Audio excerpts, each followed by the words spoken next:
عليكم ورحمة الله وبركاته.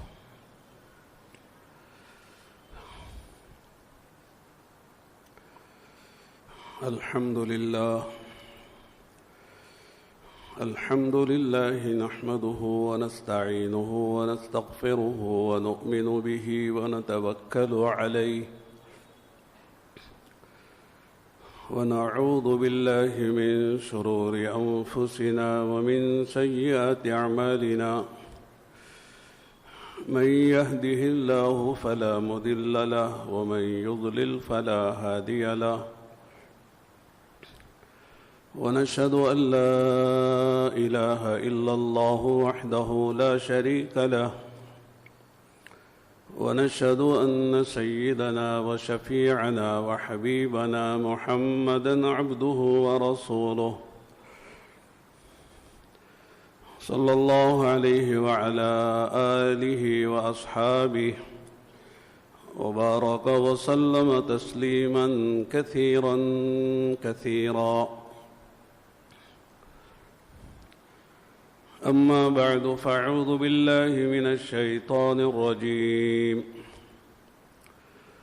فلا وربك لا يؤمنون حتى يحكموك فيما شجر بينهم ثم لا يجدوا في أنفسهم حرجا مما قضيت ويسلموا تسليما. وعن ابن عمر رضي الله تعالى عنهما قال قال رسول الله صلى الله عليه وسلم السمع والطاعة على المرء المسلم فيما أحب وكره ما لم يؤمر بمعصية فإذا أمر بمعصية فلا سمع ولا طاعة وكما قال رسول الله صلی اللہ علیہ وسلم.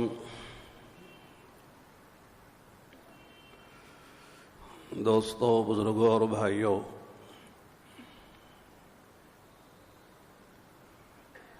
پانچویں پارے کی ایک سورت سورہ نساء، اس کی آیت نمبر 65، 60 پر 5 نمبر کی آیت ہے، میں نے تلاوت کی ہے. یہ آیت میں ایک عجیب و غریب عنوان ہے، ایک عجیب و غریب انداز سے اللہ تعالیٰ نے جھنجھوڑا ہے اور بہت عجیب و غریب انداز سے ہر مسلمان کو متوجہ کیا ہے. اس آیت کو سمجھنے کے لیے اس آیت کا شان نزول سمجھنا چاہیے کہ یہ آیت کس موقع پر اللہ نے نازل کی ہے اور کیوں نازل کی ہے. اس لیے کہ قرآن کا ہر حکم سارے انسانوں کے لیے ہے اور خاص طور سے اہل ایمان کے لیے اس کے سارے احکام ہیں. ہمارا سب سے بڑا مرجع وہ قرآن ہے، تو لہذا مسلمان ہر چیز کو قرآن میں تلاش کرتا ہے، اور قرآن میں نہ ملے تو سنت میں تلاش کرتا ہے، حدیثوں میں. پھر ان دونوں میں نہ ملے تو اجماع ہے، پھر قیاس ہے.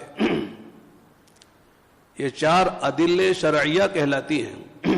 4 چیزیں ہیں: قرآن کتاب اللہ، سنت رسول اللہ، اجماع امت، اور فقہا اور ائمہ مجتہدین کا قیاس. تو قرآن کریم کی اس آیت کو سمجھنے کے لیے اس آیت کا شان نزول سمجھنا چاہیے. علامہ روح المعانی صاحب روح المعانی نے، علامہ علوسی، 18 جلدوں میں ان کی تفسیر کی کتاب ہے عربی میں. تفسیر کبیر علامہ رازی کی ہے، وہ بھی تقریباً 18 جلدوں میں ہے، اور بڑی قیمتی تفسیروں میں ان کا شمار ہے، مایہ ناز تفسیروں میں. تو علامہ آلوسی رحمۃ اللہ علیہ نے تفسیر روح المعانی میں اس آیت کے ذیل میں حضرت عبداللہ ابن عباس جو رئیس المفسرین فی الصحابہ، صحابہ کرام میں تمام صحابہ کے مابین ان کا مقام تفسیر آیات قرآنیہ میں بہت اونچا سمجھا جاتا ہے، اور فقہ شافعی کی جو بنیاد ہے وہ عبداللہ ابن مسعود کی مرویات اور احادیث ہیں، ان سے جو مروی ہیں ان سے روایت ہے۔ فرماتے ہیں کہ مدینہ منورہ میں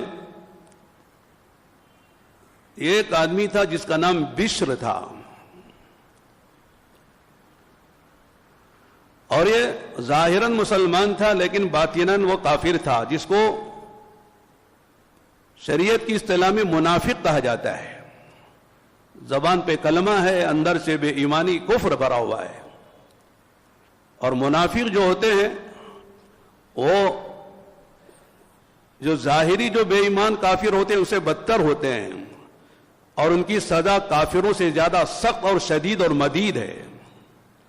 ان المنافقین فی الدرک الاسفل من النار، اللہ تعالیٰ نے قرآن میں فرمایا کہ منافقین جہنم کے سب سے نچلے طبقے میں ہوں گے۔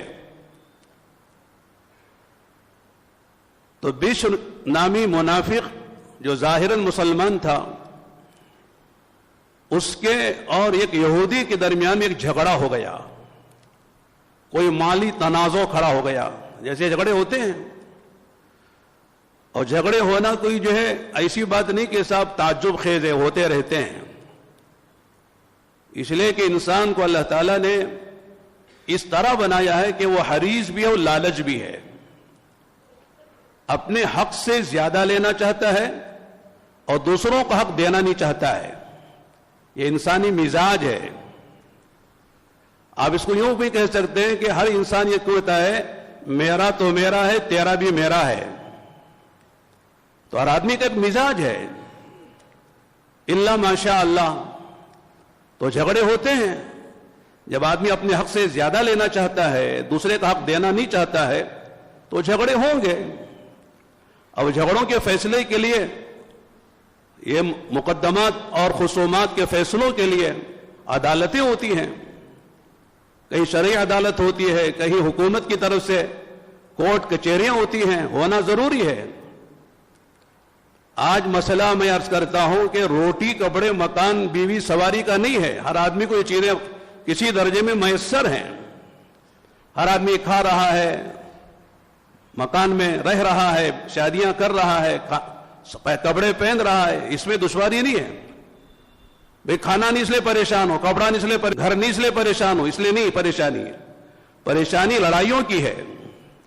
گھر میں میاں بیوی کی لڑائی ہے، ساس بہو کی لڑائی ہے، اور بھائی بھائی کی لڑائی ہے، داماد سسر کی لڑائی ہے، پڑوسی پڑوسی کی لڑائی ہے۔ کون سا معاشرہ ہے، کون سا خاندان جہاں لڑائی نہ ہو؟ تو لڑائی ہوتی ہے، لڑائیاں ہوتی ہیں، لیکن اس کا فیصلہ بھی ہونا چاہیے۔ چنانچہ ان دونوں میں لڑائی ہو گئی، کسی بارے میں، کسی مالی یا جانی کوئی تنازع کھڑا ہو گیا۔ تو یہودی نے کہا کہ چلو یہ فیصلہ محمد صلی اللہ علیہ وسلم کے پاس کریں گے۔ اسے معلوم تھا وہ حق پر تھا، اس لیے اسے معلوم تھا کہ اللہ کے نبی علیہ الصلوۃ والسلام کسی کی روح رعایت نہیں کریں گے، کسی کی رعایت میں فیصلہ نہیں ہوگا، یہ اپنا ہے اس کے حق میں فیصلہ کر دو، اسے تعلق اس لیے اپنا اس کے حق میں فیصلہ کر دو۔ تحقیق تنازع میں جو مقدمہ ہے، ساری تحقیق کے بعد جو آدمی حق پر ہوگا اس کے حق میں فیصلہ ہوگا، اور وہ سمجھتا تھا کہ میں حق پر ہوں اور محمد صلی اللہ علیہ وسلم میرے حق میں فیصلہ کریں گے۔ اس لیے کہ یہودیوں کے ہاں ان کے بھی علماء فیصلے کرتے تھے، لیکن ان کے ہاں رشوت چلتی تھی، رعایت چلتی تھی، دوستیاں چلتی تھی، کہ دوست کے حق میں فیصلہ کر دیا، رعایت کر دی، رشوت لے کے فیصلہ کر دیا۔ جیسے آج کل بڑی بڑی رشوتیں لے کر کورٹ کچہری میں فیصلے ہوتے ہیں، جو ظالم ہوتا ہے وہ مظلوم بن جاتا ہے، مظلوم ظالم بن جاتا ہے۔ تو الٹے سیدھے فیصلے ہوتے رہتے ہیں، رشوت بڑی رشوت دے دیتے ہیں، اور جج کو خرید لیا جاتا ہے۔ بلکہ دوسرے آدمی کا جو وکیل ہوتا ہے اسے خرید لیتے ہیں اور اپنے حق میں فیصلہ کروا لیتے ہیں، حالانکہ بہت بڑا گناہ ہے۔ درمیان میں ایک حدیث سناتا ہوں، حضرت ام سلمہ رضی اللہ تعالی عنہا جو آپ کے ازواج مطہرات میں سے ہیں، ان سے روایت ہے، اور یہ بخاری مسلم کی روایت ہے، متفق علیہ روایت جسے کہتے ہیں۔ اس حدیث کو امام بخاری نے اور امام مسلم نے اپنی اپنی کتابوں میں درج کیا ہے، روایت کیا ہے، اس کو ہمارے علماء محدثین کی اصطلاح میں متفق علیہ روایت کہتے ہیں، اور یہ سب سے مضبوط روایت سمجھی جاتی ہے۔ اس کو امام بخاری نے بھی اپنی صحیح بخاری میں جگہ دی ہے، اور امام مسلم نے بھی اپنی صحیح میں اس کو نقل کیا ہے، تو متفق علیہ روایت ہے، اور روایت کرنے والی کوئی عورت باہر کی نہیں ہے، آپ کی گھر کی، آپ کے ازواج مطہرات میں سے حضرت ام سلمہ روایت کرتی ہیں۔ تو آپ نے فرمایا، عجیب بات فرمائی، فرمایا لوگوں انما انا بشر، لوگوں میں بھی ایک انسان ہوں، جیسے انسان سے بھول چوک ہوتی ہے مجھ سے بھی ہو سکتی ہے، اور میں عالم الغیب نہیں ہوں۔ جو لوگ کہتے ہیں کہ نبی عالم الغیب ہوتا ہے وہ غلط بات بولتے ہیں، اور جو کہتے ہیں کہ نبی بشر نہیں ہوتا وہ غلط بات بولتے ہیں۔ آپ نے خود فرمایا نا بشر، میں بشر ہوں، وَإِنَّكُمْ تَخْتَصِمُونَ إِلَيَّ، کہ تم اپنے مقدمات میرے پاس لے کر آتے ہو، اور پھر فرمایا وہ تم میں سے کوئی آدمی ایسا ہو سکتا ہے کہ وہ اپنی حجت کو اپنی چرب زبانی کی بنیاد پر، اپنی چالاکی ہوشیاری کی بنیاد پر وہ اپنے فریق کے مقابلے میں اچھی طرح ثابت کر دے، حالانکہ وہ غلط کہہ رہا ہے۔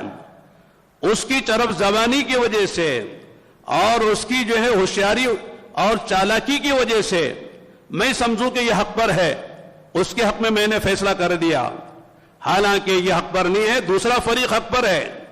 تو فرمایا اگر میں فیصلہ بھی کر دوں تو تم وہ چیز نہ لینا، اس سے وہ چیز، اس کی بھائی کی چیز نہ لینا، ورنہ کیا ہوگا؟ فرمایا کہ انما اقطع قطعة من النار، میں اس کو آگ کا ٹکڑا دے رہا ہوں، لہذا میرے فیصلہ کرنے سے بھی وہ چیز حلال نہیں ہوتی اگر وہ حق پر نہیں ہے، ناحق پر ہے۔ تو نبی بھی فیصلہ کر دے تو اگر وہ آدمی ناحق لے رہا ہے تو وہ چیز حلال نہیں ہوتی، بلکہ وہ لینے والا جہنم میں جائے گا۔ جب نبی فیصلہ کر رہے ہیں اور ظاہر کی وجہ سے آپ نے فیصلہ کر دیا، بشر ہیں، عالم الغیب نہیں ہیں، لیکن سامنے حالات ایسے سامنے آ رہے کہ آپ نے سمجھا کہ یہ آدمی حق پر ہے، حالانکہ وہ حق پر نہیں تھا، لیکن آپ نے فیصلہ اس کے حق میں کر دیا، تو آپ نے فرمایا فَلَا يَأْخُذَنَّهُ، کہ اپنے بھائی کی چیز نہ لے، اس لیے کہ میں اس کے حق میں جہنم کا ایک ٹکڑا اس کو فیصلہ کر کے دے رہا ہوں۔ تو معلوم یہ ہوا کہ اگر نبی بھی اگر کسی غلط فہمی کی وجہ سے اگر کسی کے حق میں غلط فیصلہ نبی کے ہاتھوں سے بھی ہو جائے تو وہ چیز جس کے حق میں فیصلہ نبی نے کیا ہے وہ چیز اس کے لیے حلال نہیں ہوا کرتی ہے۔ اس لیے فیصلہ اگر آدمی جان بوجھ کر غلط فیصلے کروا رہا ہے تو ظاہر ہے کہ وہ جہنم اپنے بارے میں خرید رہا ہے۔ تو میں اس کر رہا تھا کہ یہودی جو ہے علماء وہ فیصلوں میں رعایت کرتے تھے، بڑی بڑی رشوت لیتے تھے، لہذا منافق نے کہا جو باہر مظاہر مسلمان تھا کہ نہیں محمد صلی اللہ علیہ وسلم کے پاس نہیں جائیں گے بلکہ کعب بن اشرف کے پاس جائیں گے۔ کعب بن اشرف جو ہے وہ یہود کے بڑے علماء میں تھا اور اللہ سے رسول کے دشمنوں میں تھا وہ، لہذا وہ سمجھا کہ یعنی یہ میرے حق میں فیصلہ، یعنی یہ یہودی جو ان کی اللہ کے نبی میرے خلاف فیصلہ کر دیں گے، اور یہودی ہو سکتا ہے کہ میرے حق میں فیصلہ کر دے۔ لیکن آخر میں طے ہوا کہ چلو اللہ کے نبی علیہ السلام کے ہاں چلتے ہیں، چنانچہ دونوں فیصلہ لے کر اللہ کے نبی علیہ السلام کی خدمت میں آئے۔ اللہ کے نبی علیہ السلام نے پوری تحقیق کی، مقدمے کی۔ جو آدمی کسی چیز کا دعویٰ کرتا ہے اس کو مدعی کہتے ہیں شریعت میں، اور جس کے خلاف دعویٰ کر رہا ہے اس کو مدعا علیہ کہتے ہیں۔ تو مدعی پر جو ہے وہ گواہ ہوتے ہیں کہ مدعی جو دعویٰ کر رہا ہے یہ مکان میرا ہے، یہ دکان میری ہے، یہ زمین میری ہے، تو اس کو کہا جائے گا بھئی گواہ لاؤ، دو گواہ لو تمہارے حق میں فیصلہ ہوگا۔ اگر نہیں لاتے ہو تو مدعا علیہ سے کہا جائے گا قسم کھاؤ. اگر وہ قسم کھا لیتا ہے تو اس کے حق میں فیصلہ ہو جاتا ہے.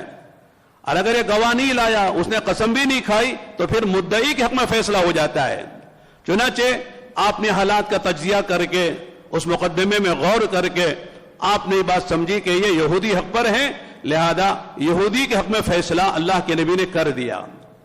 جب یہ باہر آیا, بشر نامی جو ظاہری مسلمان تھا لیکن منافق تھا, اس نے کہا کہ نانا اللہ کے نبی نے فیصلہ تو کر دیا ہے, لیکن ایک مرتبہ عمر کے پاس چلتے ہیں, وہ جو فیصلہ کریں گے اسے قبول کر لیں گے. اس نے کہا, پہلے تو انکار کیا کہ بھئی کیسے نبی نے فیصلہ کر دیا اور تمہارے نبی ہیں, انہوں نے فیصلہ کر دیا, لیکن پھر عمر کے پاس جانا چاہتے ہو. لیکن اس نے کہا نہیں, ایک مرتبہ چلے جائیں عمر کے پاس بھی. چنانچہ حضرت عمر رضی کے پاس دوبارہ گئے تو حضرت عمر رضی اپنے گھر میں تھے. جا کے دروازہ کھٹکھٹایا, حضرت عمر باہر نکل آئے تو یہودی نے کہا کہ یہ فیصلہ نبی کے پاس گیا تھا اور اللہ کے نبی نے میرے حق میں فیصلہ کیا ہے, لیکن یہ کہتا ہے کہ آپ کے پاس فیصلہ, آپ جو فیصلہ کریں وہ مانیں گے, لہذا آپ جو فیصلہ کریں وہ منظور ہے.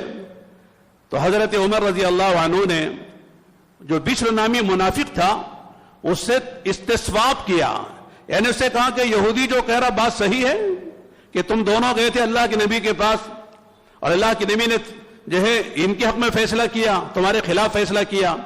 تو بشر نے کہا کہ ہاں بات تو صحیح ہے, یہودی جو کہہ رہا ہے وہ بات صحیح ہے کہ ہم گئے تھے اللہ کے نبی کے پاس, لیکن اللہ کے نبی نے ان کے حق میں فیصلہ کیا ہے, میرے خلاف فیصلہ کیا, لیکن میں نے سوچا کہ ایک مرتبہ آپ سے بھی فیصلہ کروا لیں. تو جب بات واضح ہو گئی کہ نبی نے فیصلہ کیا ہے اور یہودی کے حق میں فیصلہ کیا ہے, منافق کے خلاف فیصلہ کیا ہے, تو حضرت عمر اپنے گھر میں گئے, ٹھہرو میں ابھی آتا ہوں فیصلہ کرتا ہوں. اندر گئے اور اندر جا کر ایک تلوار نیام سے نکالی اور باہر آئے, اور باہر آ کے بشر نامی جو منافق تھا, ظاہراً مسلمان تھا, اس کا کام تمام کر دیا, اسے قتل کر دیا. شور مچ گیا. حضرت عمر نے کہا کہ جو نبی کے فیصلے کو نہیں مانے گا اس کا فیصلہ تلوار کرے گی. چنانچہ تلوار سے فیصلہ ہو گیا. اب بشر کے جو لوگ تھے انہوں نے شور مچایا کہ محمد صلی اللہ علیہ وسلم یعنی عمر رضی اللہ عنہ نے بغیر کسی دلیل شرعی کے ایک آدمی کو قتل کر دیا, ایک مسلمان کو قتل کر دیا. شور مچایا اور پھر اللہ کے نبی کے پاس گئے کہ عمر نے ہمارے آدمی بشر کو جو مسلمان ہے اسے قتل کر دیا ہے.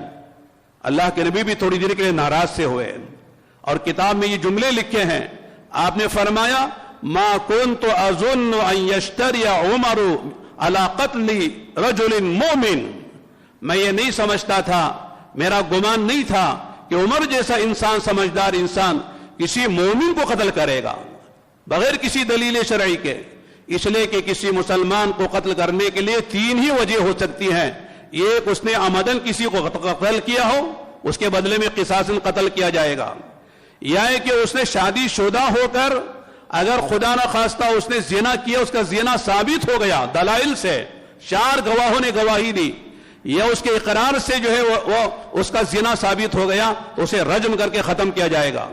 یا خدا نہ خواستہ کوئی مسلمان مرتد ہو جاتا ہے, اسلام سے نکل جاتا ہے اور اسلامی حکومت ہے اور اسلامی قوانین نافذ ہوتے ہیں, تو وہاں جو ہے اس کو ردت کی وجہ سے, مرتد ہونے کی وجہ سے قتل کیا جائے گا.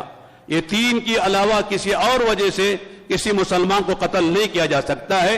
یہ مشہور بات ہے. لیکن جب حضرت عمر نے اسے قتل کر دیا تو پھر جو ہے شور مچا دیا لوگوں نے کہ حضرت عمر نے جو ہے ایک آدمی کو بلا دلیل شرعی کے قتل کر دیا. چنانچہ اللہ کے نبی نے یہ بات فرمائی. کیا فرمایا کہ ما كنت اظن ان يشتري عمر على قتل رجل مؤمن, کہ میں یہ نہیں گمان کرتا تھا کہ عمر جو ہے وہ کسی مومن و مسلمان کو قتل کرنے کی جرات کریں گے. اس پر اللہ تعالیٰ نے یہ آیت نازل فرمائی جو میں نے آپ کے سامنے پڑھی ہے. سورہ نساء کی 65 نمبر کی آیت ہے. اس کو آپ اگر تفاسیر میں اٹھا کے دیکھیں اور بھی کچھ واقعات ملیں گے اس کی شان نزول میں, لیکن یہ واقعہ بھی لکھا ہوا ہے کہ اللہ تعالیٰ فرماتے کہ وہ آدمی فلا وربک کہ تمہارے پروردگار کی قسم کھا کے اللہ فرما دے, فلا وربك لا يؤمنون حتى يحكموك فيما شجر بينهم ثم لا يجدوا في انفسهم حرجا مما قضيت ويسلموا تسلیما، کہ تمہارے پروردگار کی قسم وہ ایمان والے نہیں ہیں کہ جو آپ کو حاکم اور حکم بنا کر آپ جو فیصلہ کریں اسے دل و جان سے قبول نہ کریں تو وہ مومن کہلانے کے لائق نہیں ہے، وہ مومن نہیں ہے۔ تو حضرت عمر نے جسے مارا ہے وہ مومن نہیں ہے۔ معلوم یہ ہوا کہ جو نبی کے فیصلوں کو، نبی کو حکم بنا کر اور نبی کے فیصلے پر دل و جان سے اسے قبول نہیں کرتا ہے، اس کا دل اس پر مطمئن نہیں ہوتا ہے، اسے قبول نہیں کرتا ہے، تو فرمایا اس کا مومن ہونا جو ہے یہ خطرے میں ہے، وہ مومن کہلانے کے لائق نہیں ہے۔ علماء نے اس آیت کے روشنی میں بہت ساری باتیں فرمائی ہیں کہ وہ تو منافق تھا، لیکن آج کے زمانے میں اگر کوئی آدمی اپنے نزاعات، اپنے خصومات، اپنے مقدمات، اپنے جھگڑے اگر آپس میں شریعت کی روشنی میں اگر وہ حل نہیں کرواتا ہے، بلکہ وہاں جاتا ہے جہاں غلط سلط فیصلے ہوتے ہیں یا خلاف شریعت فیصلے ہوتے ہیں، تو فرمایا اسے بھی سوچنا چاہیے اپنے ایمان کے بارے میں کہ میرا ایمان کس درجے کا ہے۔ لہذا میرے دوستو، یہ بات میں نے اس لیے عرض کی ہے، ہر جگہ جھگڑے تو ہیں، لیکن جھگڑے فیصلے کرانے کے لیے کوئی آدمی جو فیملی کورٹ جاتا ہے، کوئی جو سول کورٹ جاتا ہے، کوئی جو ہے ہائی کورٹ جاتا ہے، کوئی سپریم کورٹ جاتا ہے، وہاں تک آدمی لڑتا ہے، لیکن اپنے محلے میں، اپنے علاقے میں، اپنے شہر میں جو دارالقضاء ہوتا ہے، محکمہ شرعیہ ہوتا ہے، یہ شرعی پنچایت ہوتی ہے، وہاں جا کر اپنے فیصلے کرانا نہیں چاہتا ہے، اس لیے کہ شریعت کی روشنی میں فیصلہ ہوگا تو میرا حق جو ہے مجھے حق نہیں ملے گا، یعنی اس کا مطلب یہ کہ میں جو دعویٰ میں کرتا ہوں میرا دعویٰ پورا نہیں ہوگا، دوسرے سے میں فیصلہ ہو جائے گا۔ اس لیے میرے دوستو، فیصلہ جس کی چاہے حق میں ہو، لیکن اگر شریعت کے حق میں فیصلہ ہوتا ہے تو یہی ہماری کامیابی ہے، یہی ہمارے ایمان کا تقاضا ہے۔ آج کل اللہ معاف فرمائے بہت سے مسلمانوں سے کہا جاتا ہے میاں بیوی کا جھگڑا ہے، وراثت کا جھگڑا ہے، طلاق کا جھگڑا ہے، نکاح کا کوئی جھگڑا ہے، یا خلا کا کوئی جھگڑا ہے، یا فسخ نکاح کا کوئی جھگڑا ہے، یا رضاعت کا یا حضانت کا کوئی جھگڑا ہے، یا میراث کا کوئی جھگڑا ہے۔ عام طور سے یہی جھگڑے ہمارے خاندانوں میں ہوتے ہیں۔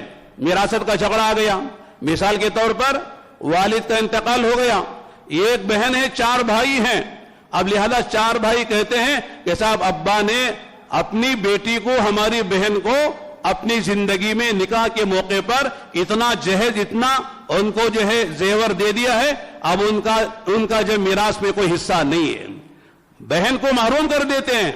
حالانکہ بات ایسی نہیں ہے، باپ نے زندگی میں جس کو جو دیا ہے وہ زندگی میں ہو گیا ہے، لیکن باپ کے وفات کے بعد جب باپ وراثت میں ترکے میں جو چھوڑتا ہے، ان سب میں جیسے بھائیوں کا حق ہے، بہن کا بھی حق ہے، جس طرح اولاد کا حق ہے اس کی بیوی کا بھی حق ہے، جس طرح اولاد و بیوی کا حق ہے اس کے ماں باپ کا بھی حق ہے۔ معلوم کرنا چاہیے، شریعت معلوم کرنا چاہیے کہ باپ کے انتقال کے بعد اب اس کے اولاد میں سے لڑکا بھی ہے، لڑکی بھی ہے، اس کی بیوی بھی ہے، اس کے ماں باپ بھی ہیں، تو ماں باپ کو کتنا حصہ ملنا چاہیے، بیوی کو کتنا حصہ ملنا چاہیے، اولاد ہو تو کتنا ملتا ہے، اولاد نہ ہو تو کتنا ملتا ہے۔ اسی طرح جو ہے یعنی اولاد نرینہ اولاد ہے، لڑکے ہیں تو کتنا ملے گا، لڑکی ہو تو کتنا ملے گا، یہ شریعت کو معلوم کر کے یعنی شریعت یعنی کسی دارالقضاء میں جائیں، کسی محکمہ میں جائیں، کسی دارالافتاء میں جائیں، کسی مفتی کے پاس جائیں، وہاں جا کے فیصلے کرائیں تو انشاءاللہ شریعت کی روشنی میں صحیح فیصلے ہوں گے۔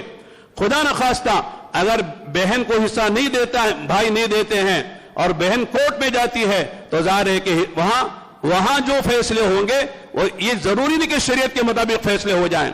حالانکہ ہمارے آئین میں یہ بات ہے کہ حکومت کے جتنے کورٹ کچہریاں ہیں ان میں بھی مسلمانوں کے درمیان آئلی جو جھگڑے ہوتے ہیں، آئلی جو ہمارے مسائل ہوتے ہیں، خاندانی مسائل ہوتے ہیں، ان میں بھی ہمارے جو فیصلے ہوں گے وہ مسلم پرسنل لا کے تحت ہونا چاہیے، لیکن ضروری نہیں کہ مسلم پرسنل لا کے تحت ہمارے فیصلے ہوں۔ دوسری بات یہ، وہاں فیصلے جو ہے یہ مہینے 2 مہینے سال میں نہیں ہوتے ہیں، برسوں لگ جاتے ہیں۔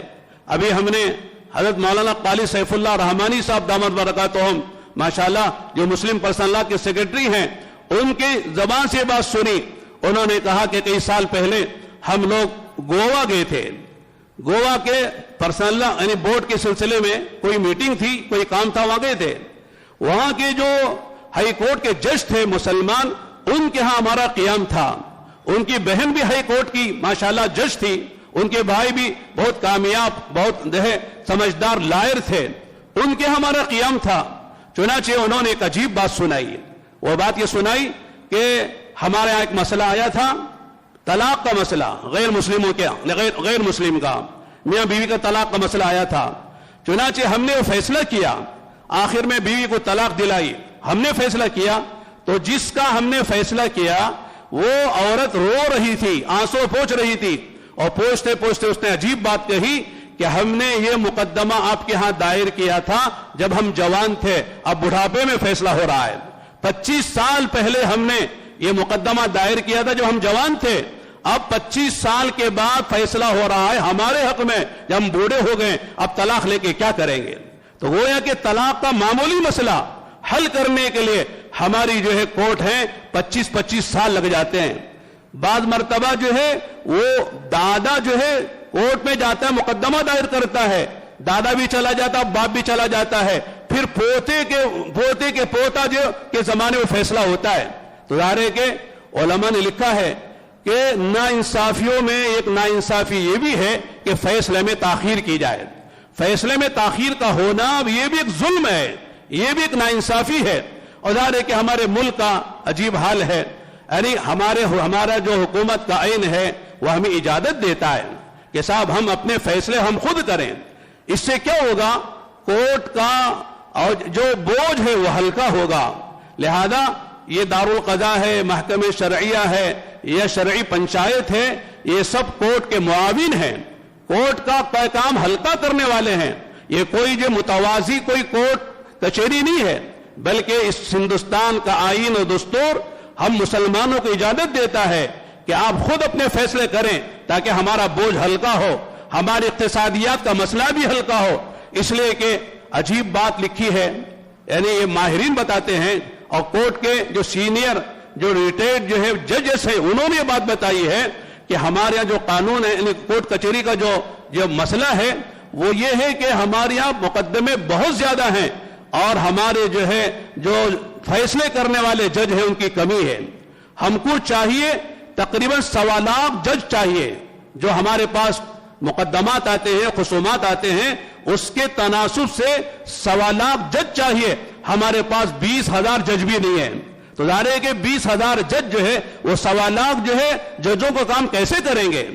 اور پھر جو ہے یہ ہمارے جو لائر ہوتے ہیں وہ بھی ٹائم لیتے ہیں، حکومت کو ٹائم دینا بھی پڑتا ہے، تو بار بار وہ ہیرنگ ہوتے ہیں اور بار بار ٹائم لیا جاتا ہے. تو ظاہر ہے کہ ایک معمولی مقدمہ فیصلہ ہونے کے لیے برسوں لگ جاتے ہیں. چنانچہ خود ہمارے گھر کا مسئلہ ہے، ہمارے ابا کا، ہمارے پھوپھی کا ایک مسئلہ چلا، تو لہذا ہم بچے تھے اس وقت یہ فیصلہ چلا تھا. ابھی چند سال پہلے وہ فیصلہ وہاں نہیں طے ہوا بلکہ اس کو واپس لے کر آپس میں ہم نے کوشش کر کے صلح کرا کے ہم نے وہ فیصلہ کروایا. کورٹ میں 25 سال چلا. ہمارے والد، ہمارے بھائی کا انتقال ہو گیا تھا، اس دن بھی ہمارے ابا کورٹ پر گئے تھے. ادھر جنازہ گھر پہ رکھا ہوا ہے، کورٹ پہ جا کے جو ہے وہ آ رہے ہیں، اس لیے نہیں جائیں گے تو ہمارے خلاف فیصلہ ہو جائے گا. لیکن 25 سال کے بعد بھی فیصلہ نہیں ہو سکا. ہم کو اپنے ابا کو راضی کر کے، ادھر والوں کو راضی کر کے درمیان کا فیصلہ کرنا پڑا. تو معلوم یہ ہوتا ہے کہ کورٹ کچہری میں جانے سے وقت بھی زیادہ لگتا ہے، پیسہ بھی زیادہ لگتا ہے. اور بڑی بات یہ ہے کہ یہ کوئی بات طے نہیں ہے کہ صاحب ہمارا فیصلہ وہ شریعت کے مطابق ہی ہوگا، بلکہ جو آدمی جسے میں نے عرض کیا جتنا پیسہ زیادہ یہ وکیلوں پہ خرچ کر لیتا ہے اور وکیلوں سے آگے چل کر جو ہے وہ ججوں پہ لگا دیتا ہے، فیصلے جو ہے وہ ناحق بھی ہو سکتے ہیں. اس لیے میرے دوستو، مسلمان ہونے کا تقاضا یہ ہے کہ وہ اللہ کے نبی کے زمانے میں نبی کے پاس جاتے تھے مقدمے. جب نبی نہیں ہے تو نبی کی شریعت ہے، اللہ کا کلام ہے، اللہ کے نبی کی سنت و شریعت ہے، اس کے مطابق فیصلے ہونا چاہیے. یہاں عام طور سے سب سے پہلے تو صلح کرانے کی کوشش کی جاتی ہے. صلح جب ہوتی ہے تو دل جڑ جاتے ہیں، دل میں عداوتیں ختم ہو جاتی ہیں، دشمنی ختم ہو جاتی ہے. لیکن کورٹوں میں جو فیصلے ہوتے ہیں اس میں دشمنی ختم نہیں ہوتی ہے، جھگڑا ختم ہو جاتا ہے ظاہر کے طور پر، لیکن دلوں میں جو میل ہے، دلوں میں جو عداوتیں ہیں وہ خاندانوں تک چلا کرتی ہیں. اس لیے یہاں ہم جو فیصلے کرتے ہیں علماء اور دارالقضاء میں، محکمہ شرعیہ میں، یہ شرعی پنچایت میں نام الگ الگ ہیں لیکن سب جگہ شریعت کی روشنی میں فیصلے ہوتے ہیں. لہذا یہاں سب سے پہلے صلح کرانے کی کوشش ہوتی ہے. خدا نخواستہ کوئی میاں بیوی لڑ کر آتے ہیں، بیوی چاہتی ہے طلاق لیں، شوہر طلاق دینا نہیں چاہتا ہے، تو یہاں کوشش کی جاتی ہے کہ طلاق کی نوبت نہ آئے، خلا کی نوبت نہ آئے.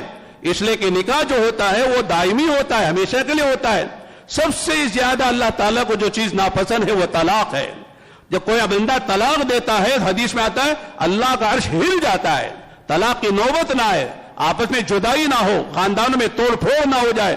اس لیے ہمارے جو قاضی ہوتے ہیں اور ہمارے جو علماء ہوتے ہیں وہ دونوں کو ملانے کی کوشش کرتے ہیں، توڑنے سے بچانا چاہتے ہیں. لیکن جب یہ دیکھتے ہیں کہ صاحب ان کا ملنا نامشکل و محال ہے، ان کا جدا ہونے ہی میں جن کے لیے عافیت ہے، اس وقت جو شریعت کہتی ہے اس کی روشنی میں فیصلہ ہوتا ہے. تو لہذا یہاں فیصلہ جو ہوتا ہے میرے دوستو وہ شریعت کی روشنی میں ہوتا ہے، بغیر کسی پیسے کے ہوتا ہے.